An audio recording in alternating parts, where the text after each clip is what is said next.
our international guest. It's a pleasure to have Jamie Hartmann-Boyce here at the symposium.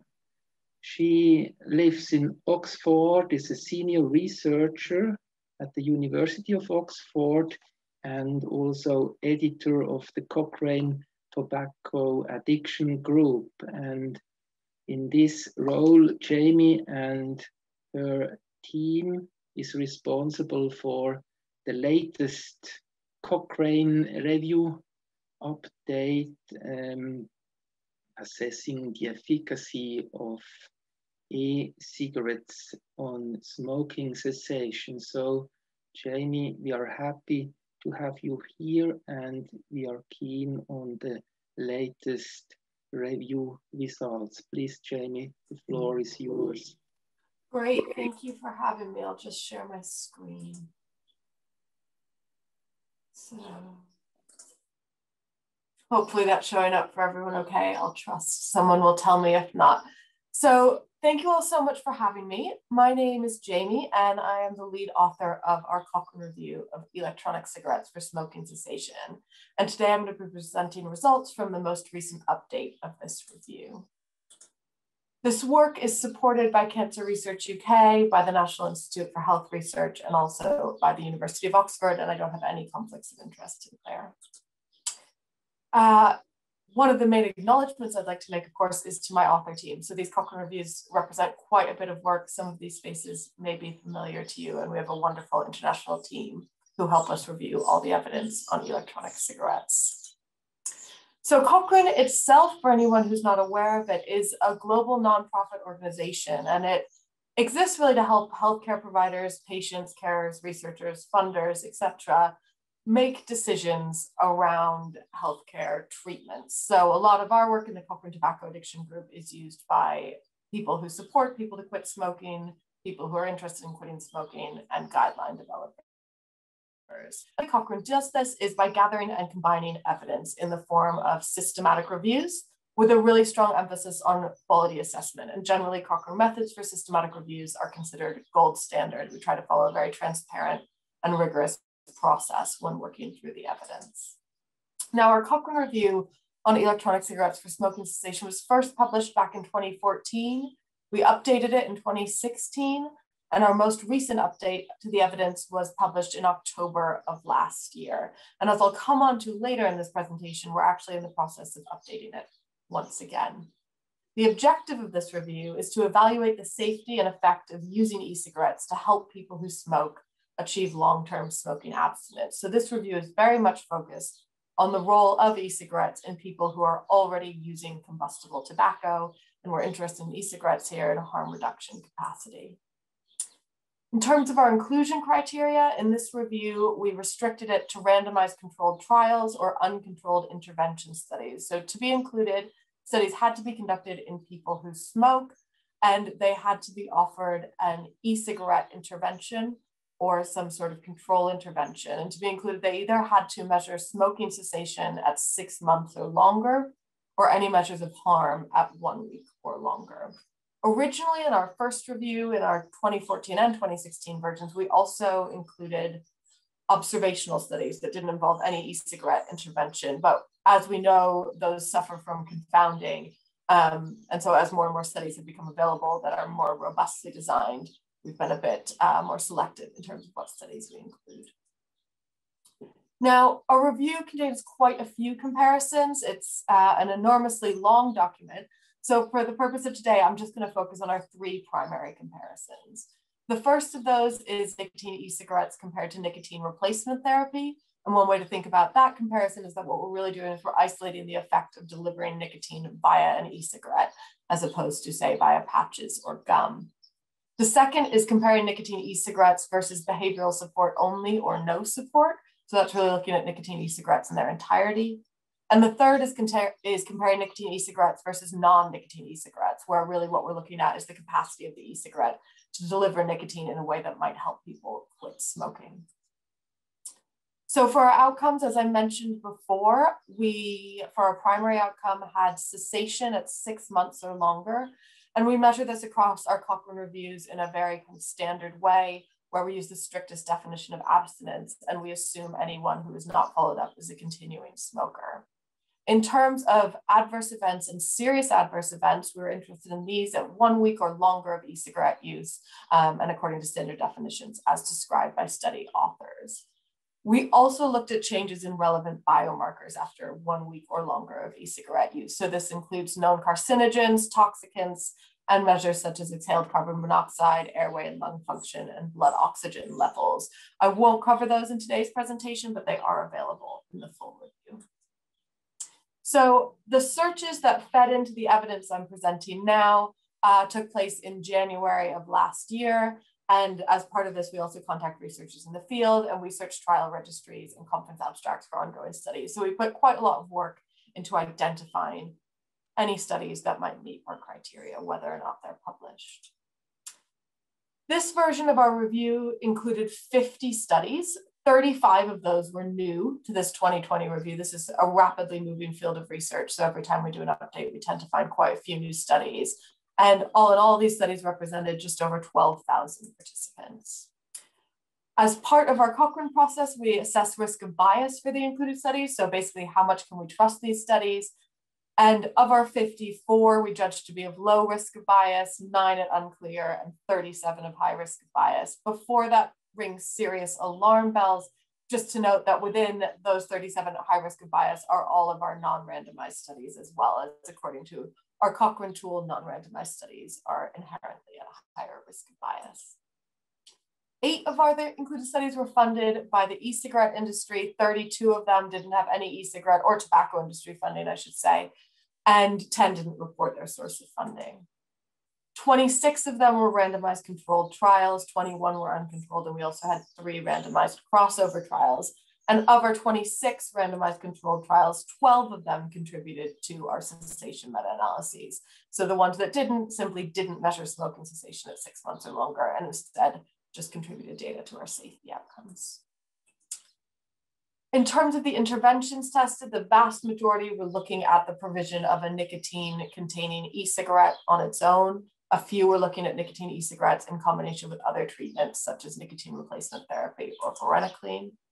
For those that did have a comparator, so the randomized controlled trials, 8 of them compared to non-nicotine e-cigarettes, 12 to behavioral support only or no support, and 8 to nicotine replacement therapy.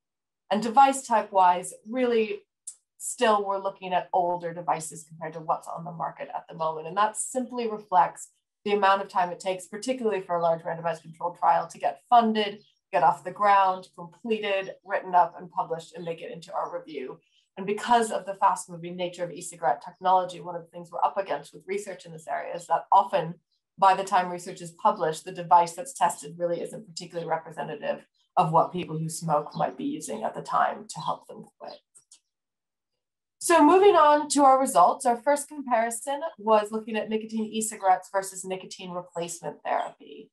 3 studies contributed to our cessation outcome, and what we found here was evidence that nicotine-containing e-cigarettes helped people quit, and people were more successfully using them than they were with nicotine replacement therapy.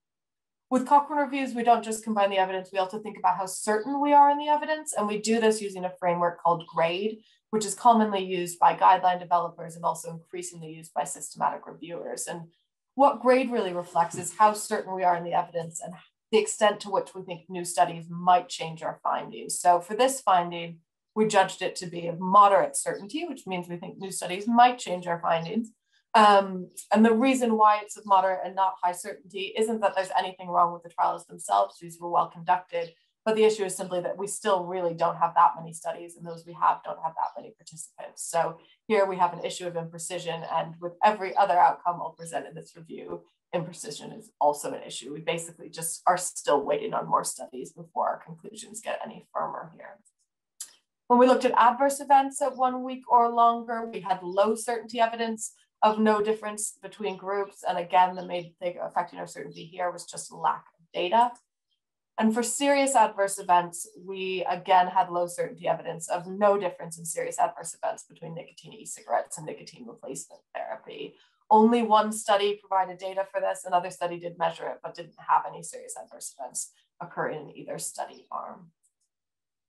Now, moving on to nicotine e-cigarettes versus non-nicotine e-cigarettes, or sometimes these are referred to as placebo e-cigarettes. Again, we found evidence that more people were successfully quitting in the arms receiving nicotine e-cigarettes. And again, this was moderate certainty, with our certainty limited because, once again, we want to see more studies in this area. Looking at adverse events, again, low certainty evidence of no difference between groups.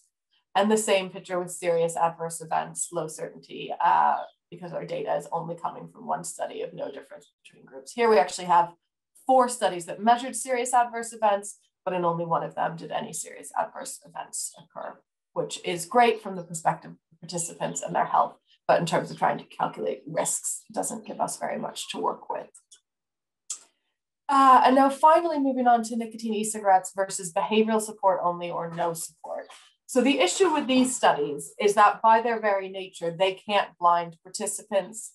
Participants are receiving unequal levels of support, and that means that we judge these to be at high risk of bias. So our certainty for these are very low due to both that issue with imprecision, not enough studies, not enough people in those studies, but here also compounded by this issue of risk of bias.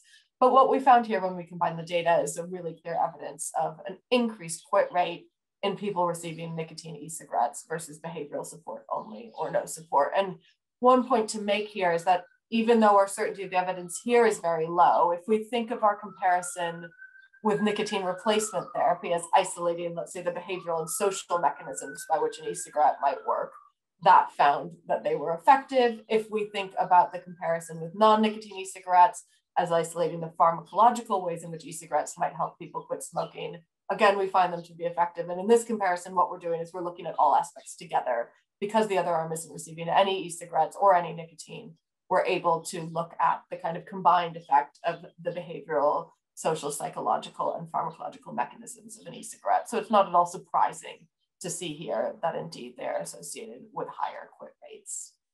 When we looked at adverse events, we had, again, very low certainty evidence of a slight increase in adverse events in people receiving nicotine e-cigarettes compared to behavioral support only or no support.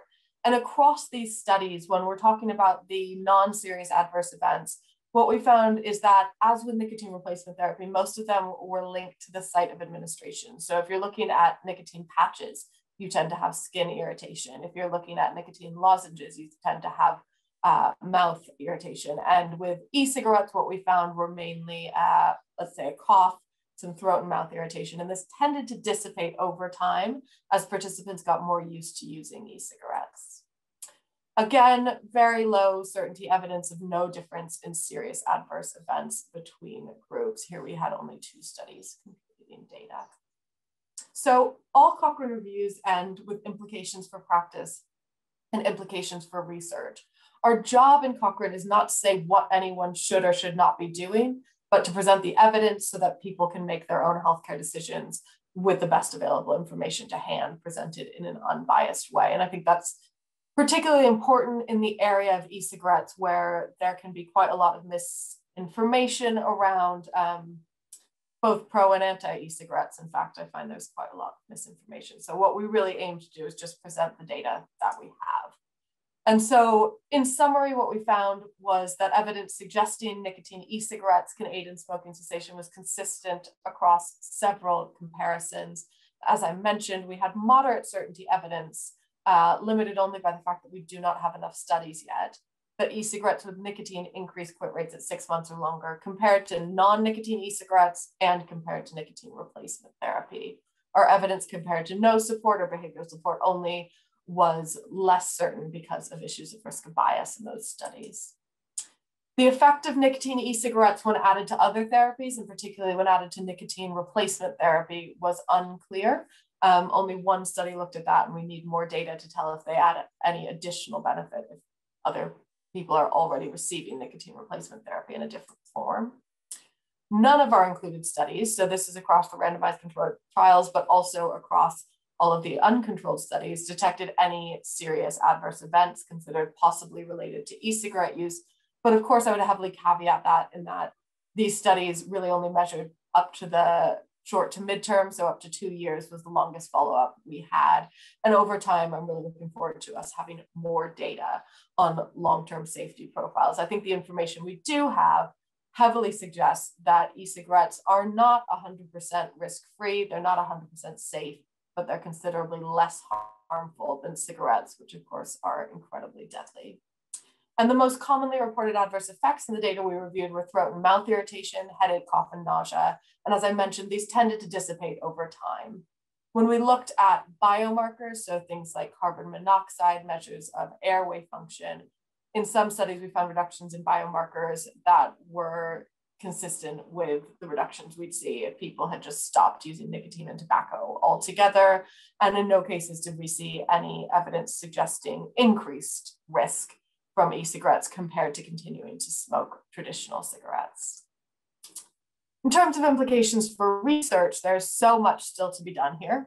We're really keen to see further trials which measure cessation at 6 months or longer, and particularly that use active comparators. So if we're thinking about supporting people to quit smoking, really what we want to see are studies that are comparing e-cigarettes to other evidence-based ways of boosting quit rates. So that's why we're really excited to see more studies coming out comparing to, for example, nicotine replacement therapy. Ideally, studies would assess the safety profile for as long as possible and be powered to detect differences in safety outcomes. Because some of these serious adverse events are thankfully so rare, it means that it's very difficult for us to say if e-cigarettes are associated with any increased risk. It's really important when we think about e-cigarettes and talk about them to think about safety in terms of both absolute and relative risks. So compared to no tobacco use, no nicotine use, or compared to combustible tobacco. And when we're talking about people who smoke, thinking about using e-cigarettes, really the natural comparator is going on to continue to smoke. We'd love to see studies offer recent devices to participants in order to be most representative, and we're particularly lacking data on pod-type EC devices. So for example, like Juul, which was talked about in the last presentation. And ideally, we'd see e-cigarettes provided in a way that would be used in real-world settings. So for example, incorporated into existing smoking cessation programs. And a really important point to make, as I made at the beginning, is that really here in this review, we are focused on the implications of e-cigarettes for people who already smoke. And it's clear that further reviews using the best available methods need to be conducted to evaluate e-cigarette use in non-smokers and possible links with uptake of conventional cigarette use. And I'm really pleased to say we're going to be starting a Cochrane review on that later this year. So just before I finish, I wanted to quickly note that this Cochrane review has now turned into a living systematic review. And what that means is that, funded by Cancer Research UK, every month our team searches for new e-cigarette evidence. We publish the links to any new evidence we found monthly, and we update the full review whenever any new data emerges that might change, strengthen, or weaken our conclusions or relate to new comparisons or outcomes. So we started that process in December, and we're already in the midst of updating the review with new data, which we think will affect our conclusions. As part of the Living Systematic Review project, for anyone who's kind of keen to keep up to date with research in this area, we publish monthly briefing documents, both for researchers, policymakers, clinicians, and members of the public. And we also, my colleague Nicola Linson and I, do a monthly podcast where for 20 minutes or so, we just talk through the latest e-cigarette research that we've found. So it's another way to keep up to date with what's happening in this rapidly evolving field. So finally, if you are interested in our latest updates or just more detail on everything that's presented, including the secondary outcomes and other comparisons, I'd really encourage you to either visit the website for our Living Systematic Review, which contains links to the full review, or go directly to the full review. Thank you very much.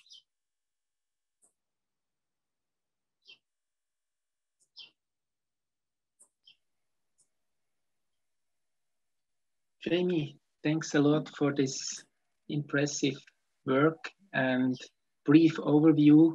We have a lot of questions in the chat, so we will not be able to answer all these questions, but again, we will be motivated to answer this after the symposium in a written way.